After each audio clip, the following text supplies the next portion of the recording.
আজকে সংসারের খুব অতীব প্রয়োজনীয় একটা জিনিস কিনতে এসেছি। এই জিনিসটাকে আমি খুব বেশি মিস করছি। বাংলাদেশে ছিল বাট এখানে নাই। এজন্য খুঁজতে, খুঁজতে আজকে এই মার্কেটে চলে আসছি যে আমার প্রয়োজনীয় জিনিসটা পাওয়া যায় কিনা। কিন্তু অবশেষে পেয়েছি।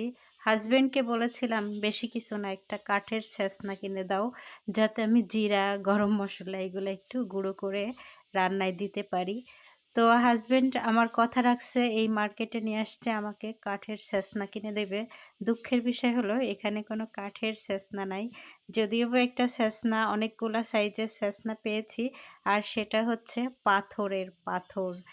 এই যে আমার পাথরের ছ্যাঁচনাটা বেশ দেখতে সুন্দর, ওয়েট আছে অনেক ভালো, আর এটা কোরিয়ান টাকায় 16,000 ওন পড়ছে। জিনিসটা বেশ সুন্দর আর খুব সহজেই গুঁড়ো হয়ে যাচ্ছে। অলরেডি আমি জিরা এখন গুঁড়ো করেছি, ভাজা জিরা। আর পাথরের ছ্যাঁচনাটা আসলেই ভালো, উপরের ডান্টিটা কাঠের আর ভিতরে এটা পাথর, ওয়েট আছে বেশ, খুবই উপকারী একটা জিনিস।